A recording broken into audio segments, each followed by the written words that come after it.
So now we're going to look at exponential growth and decay. So here's the model for it. And remember, this is how much you have after so much time. So that's the amount.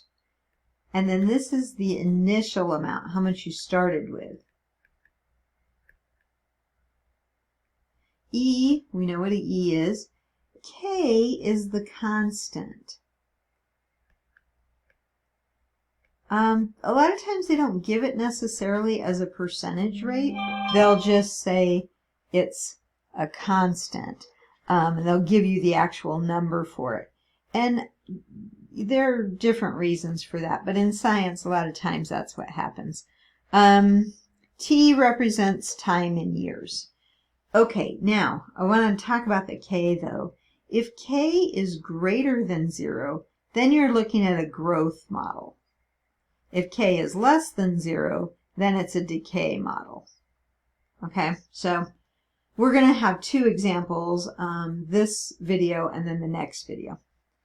All right, so researchers recorded that a certain bacteria population grew from 100 to 500 in 6 hours. Okay, so we're going to take our model, A equals A naught E to the KT. We know how much we started with. That would be the A. So that's A naught. And this is how much we end with, A. Okay, so it's a growth model, right? It says it grew. So we started with 100 and it grew to 500.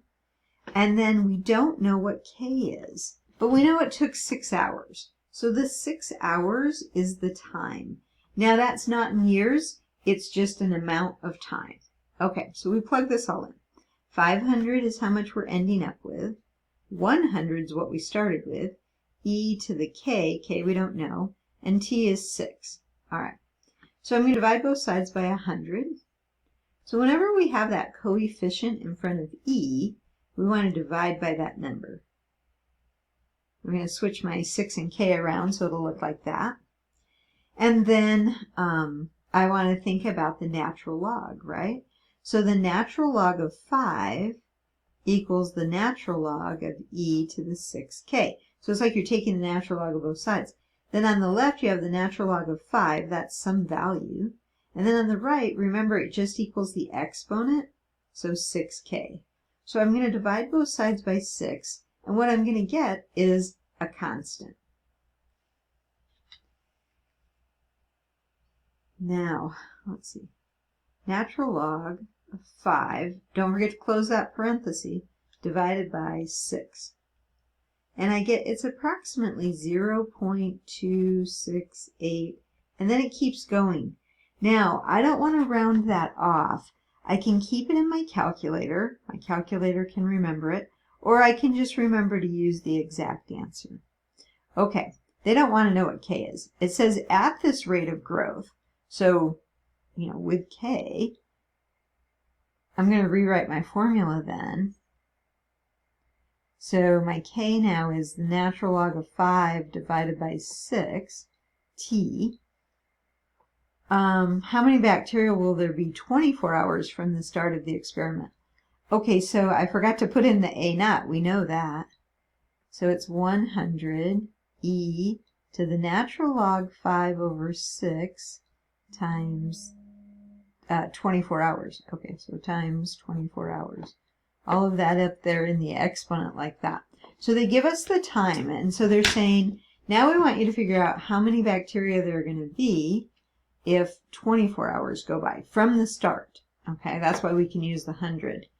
So when 6 hours went by, we started with 100, and in 6 hours it grew to 500. So now they're saying, okay, start with 100, and then go 24 hours, and how many bacteria would you have? Now we can put this all in our calculator. So A is going to equal 100 times E to the, and then it's going to open a parenthesis, and you're going to want to put natural log, it's going to open a parenthesis, 5, close that off, divided by 6, and then you're going to want to go times 24. Actually, You probably could have just divided this 6 into 24 and made that a little simpler, but let's pretend they were goofy numbers and you had to put it in a calculator. But yeah, you could do that. Okay, so I'm putting it in my calculator now. 100. I hit the E button, the E to the X button. So it gives me the exponent and the parenthesis. Now I'm going to hit the natural log. It opens a parenthesis. I put a 5, close the parenthesis, divided by 6 times 24. And I'll close that off. And what do I get? Oh, a lot of bacteria. A equals 62,500. Okay. So many more bacteria after 24 hours.